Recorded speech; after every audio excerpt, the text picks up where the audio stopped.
friends, it's Laura with Laura's Handmade Haven. Welcome or welcome back. I'm so glad you joined me for this special video on the channel. I know many of you have been asking about this for some time, and I did record a craft room tour like way back when I first started the floss tube, and so I thought I'd just give you kind of an update today. Not much has changed really. Added some new things to the walls, did a little more organizing of stuff, but I thought for some of my newer subscribers you may be interested to see where I'm at and where I'm recording. So without further ado, we're gonna pan on out, get to the door, and then come in and I'll just walk you through my craft room space. All right, so the problem with doing craft room tours is that you have to clean up your space because I don't want to show you what it looks like when it's like a total wreck, right? So I did a little cleaning this morning and there's still some stuff sitting around, so just ignore that, all right? But here is basically the view when you walk in my craft room, and you will see my desk is right there. It's a vintage banker's desk. I finished it, oh goodness, probably 12, 13 years ago. I love the desk. It's solid wood, it's heavy, it's got great big long drawers in it. The middle section actually came out of it originally, but I've screwed that into place because I got tired of it like moving and shifting when I was working. So that's kind of where my desk is, and then over here I have a new cross stitch wall because the other one is kind of full, and I'll get closer to that so you can see those pieces. So there's my cross stitch wall. You'll also be able to see this cabinet a little better in a few minutes. Let's see, what else can I point out? Okay, so the shelf up there, my dad built that way back. It's probably 25 years at least since he built those for me. They just so happened to fit over the windows in my new home.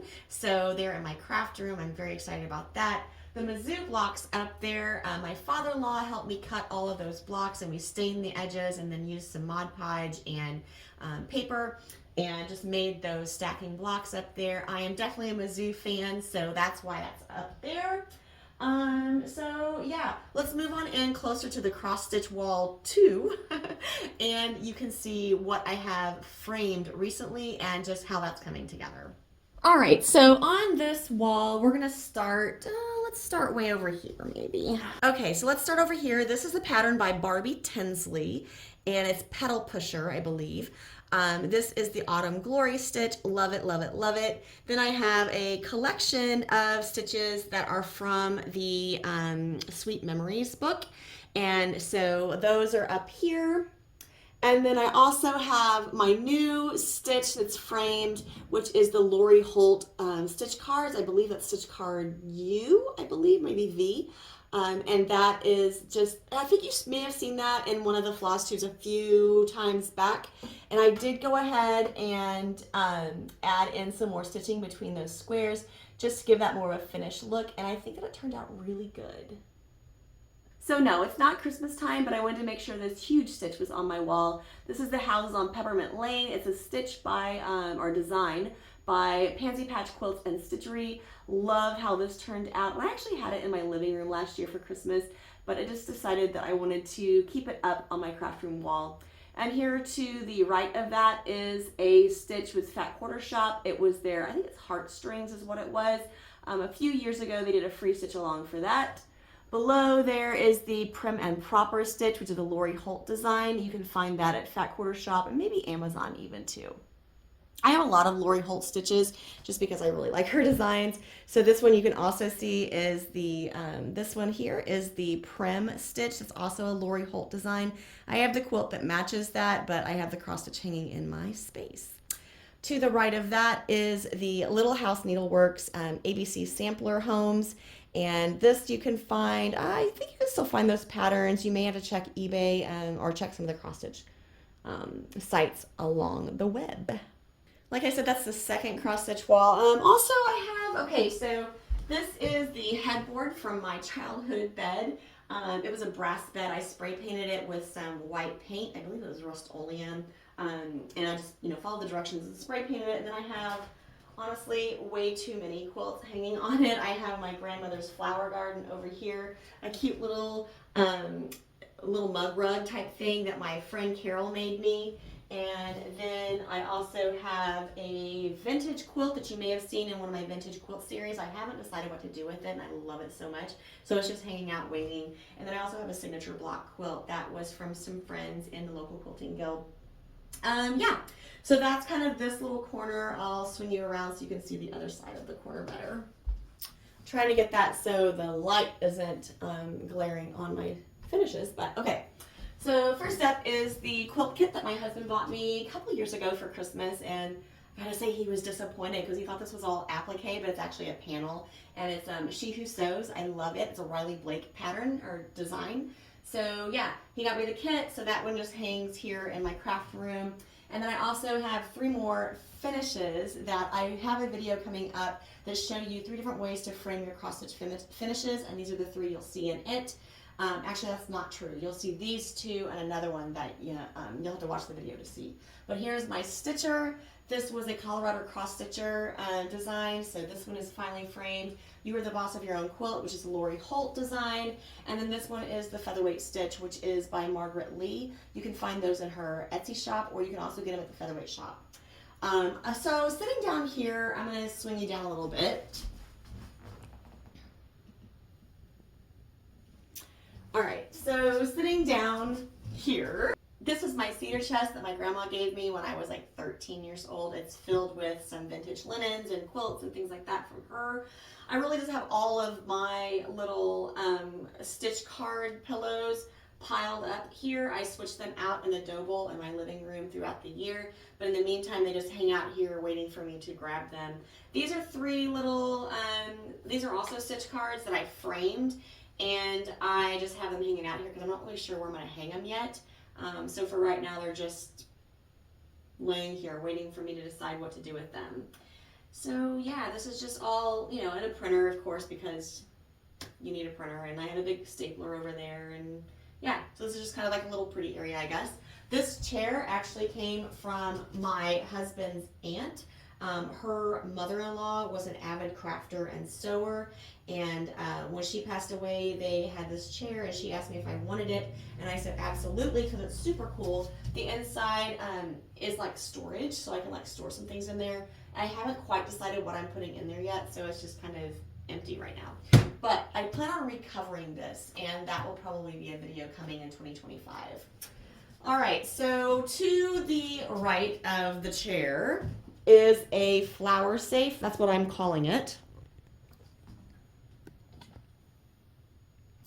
Because my dad built this for me. The glass is out of a very, very old flower safe that was in my grandparents' basement. After they passed away, I saw it and I was like, oh my goodness, could you please refinish that for me and just, redo it for me, basically. But he called me and he was like, honey, I'm so sorry. I would do anything for you. But the cabinet that they were in was just so far beyond repair that he could not refinish it for me. So he used the glass, and we customized this cabinet to be, to kind of, accent that glass and to be built for it. I love these 3 drawers. I just had lots and lots of stuff stashed in those. Behind the doors, which I have put a magnetic clasp on because they weren't really staying shut really well after many, many years. So I put some magnetic clasp on those so they will clamp shut, basically. So in here I have some of my scrapbooking tools, cards that are already made that I'm going to send out to friends, some embossing templates, and some photos that when I used to scrapbook, I have photos left from that. I have some Cricut tools in here, and then I have a lot of my quilting books. The quilting books that I use, right, like the ones that I run and grab a lot are in here. So all of my Lori Holt books are in here. I also have one of the Perfect 10 books from Fat Quarter Shop. And then these are some Elizabeth Hartman design patterns. Those will probably be coming in 2025 as some tutorials on this channel as well. So be watching for that. And then, just some random patterns and things that I just need to have, right? You all have those spaces too.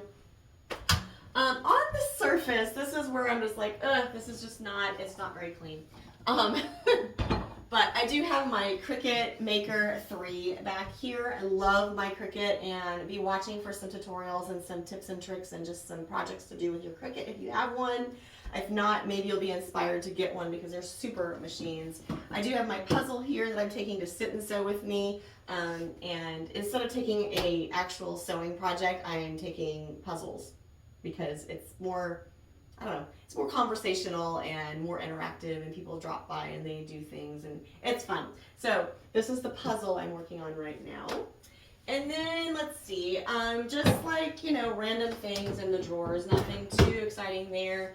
And I do have just some binders and some scrapbooking stuff and extra paper down below. So this is the other thing that I think is super cool. Let me move you closer so you can see this.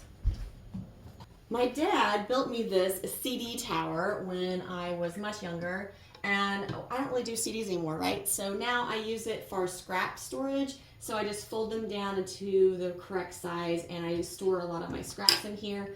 There are a lot missing because I used a bunch of scraps up with those berry jam quilts. So that's super fun.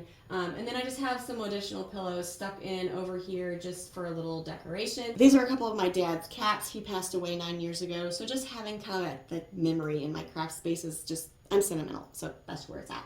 And then this is actually a signature quilt that my grandma made that has people from both sides of my family on it. So that's super fun. And I have that hanging in a hanger that my dad also made. Okay, so this is the quilt that I get asked about all the time. This is My Happy Place by Holt. I left off the outer borders so it would fit my space. But if you're looking for this quilt, or if you're looking for anything that's in this quilt that you want to add into one of your projects, that's what you're looking for. It's My Happy Place by Holt. So yeah, I mean, if you continue to ask me in upcoming videos, I will continue to tell you what it is. But I've answered that question probably more than any other question since I started my channel. So, My Happy Place, Holt. And this quilt is actually going to be taken down and put into storage pretty soon as I get the mercantile quilt seeds patterns done and together and quilted. The other thing you may have noticed in that shot was I do have a vintage ironing board that I got off of, I think, Facebook. And I just used orange oil and orange glow rather, and wiped it all down, and I put a nice cover on it, and that's what I use. And I like it. I think it goes with the vintage vibe that I have going in my craft space. This is cross stitch wall number 1, and this is Flea Market Flowers by Holt. Autumn Love, Holt. These are 3 different little patterns by Stitching with the Housewives. And then I have this little sign down here that says Crazy Quilter at Work, and I just put all of my needle minders on that, except for the ones that go on here, which are like the little houses by Flamingo Toes, I believe is who makes those. This is the flag sampler quilt that I believe is Cross Your Stitches is who does that. I'll look it up and put a link in the description box because my mind is going blank at this point in time. Above these, which I will raise you up and tell you, but there is the Flea Market Baskets, Holt design, and then the Basket of the Month, which was Jeanette Douglas. So let me raise you up so you can see those. Really hard to get the glare off from the light, but they're up there. And I've shown these in other floss tubes when I finished them and framed them. Okay, so I guess kind of the last angle, I will be showing a little bit of the closet, but not too much because it is a mess. Is my sewing table, which it is also a gift, it was made by my dad and for my mom, and then she gave it to me because it was a little high for her. I actually bought a different type of chair, which I have a koala chair. I love this chair and it works really well. It goes up really high and goes down really low. All right, so I have my Juki DX7 sitting on my table with the extension table on it. I have a 3-tier cart that sits at the side of my table just for extra patterns and project boxes and things like that. My rulers are actually in a spice shelf that my dad built for me, so I know a lot of you have asked about that too, but that's what this is. It's just a spice shelf, and I just put my rulers in there, and that way they're right here on the table and I can grab them.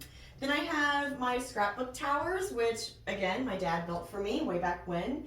There's drawers in the bottom of those that has all kinds of scrapbook stuff and sewing stuff and just a collection of things. My anchor floss sits right here and 2 cute little organizing totes. And then I have this Lazy Susan organizer. I believe it's Making Memories who made this. And it just has all my tools and things in it. Of course, this is my gorgeous Featherweight that my husband had painted for me. And actually he disassembled and reassembled it for me too. So that was a wonderful, wonderful thing to have done, which that was for my 45th birthday. And then I just have a collection of pretties over here for the most part. I do have my bias tape on spools sitting on this cute little wooden organizing rack. And then behind this is the jar of binding, or bias tape rather, too. So that's kind of all of that. Okay, so I'm going to be brave and I'm going to show you my closet, but just know that this is the one area that I know where everything's at, but it's not going to look like it. All right, so the first side, a filing cabinet, because I think every home has a filing cabinet that you have all the important papers in. At least we do, and that's where it's at. It's in my closet. This is just kind of stacked with things I really need to do something with. I have some Etsy shop stuff back here, and then I have all my cross-stitch hoops and patterns to do, and cross-stitch cloth. And then moving on down, I also have a bunch of punches for paper. So paper punches, and also some rubber stamps for card making, and then a whole bunch more punches down there. This side, I'll swing you around. This side, all of my simple shapes are in binders that sit up here on the top shelf, and then I have a bunch of Cricut, vinyl, and just, yeah, Cricut stuff here. And batting scraps are sitting here, and these are just quilt tops. And these are just quilt tops down here that I finished but need to be quilted. So they're just hanging out there until I get backing and batting and everything matched up and go quilting again. All right, this is the side that please do not judge me on. But for real, I have all of my fabric, most of the fabric, up here for the quilts. And then I also have sticky board to the side here, and some cross-stitch books and some ribbon and just all of the things. And then my serger sits in here on the shelf for the most part, unless I'm using it. And then my DMC floss is in two containers. If you're curious about organizing your floss, I do have a video on that on the channel, so just look for the embroidery floss organization.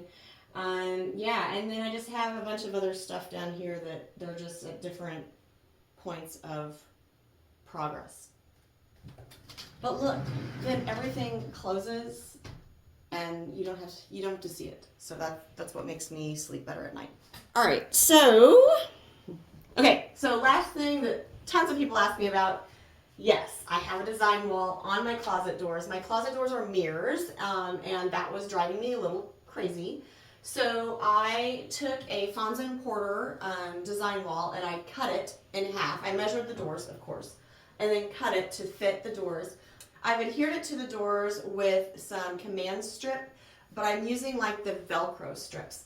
So it's really flat, they don't come out or anything, and it's been up there for several years and it's working really well. I have had to replace a couple of the strips just because the weight of quilt tops sometimes will bring down the top a little bit, but I just added one and I replaced one and it's been fine. I do pin to my design wall just because I just do, because I don't, when this moves, I don't want things falling off. So if it's a big block like this, I will pin it into place, and that way it doesn't fall off when I move it.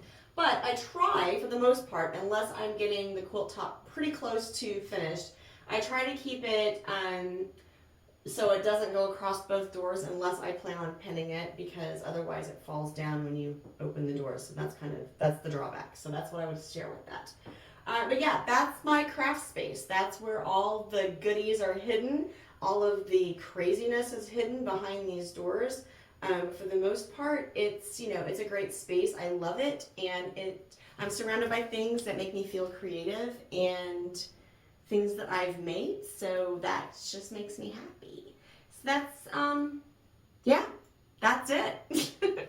I do hope you enjoyed the tour of my craft space. I hope you maybe found something that you wanted to organize, or something that you might decide that you need to incorporate into your space. Until next time, find joy in all you do, carve out some time for crafting and creating, and remember, it's always better to make stuff up.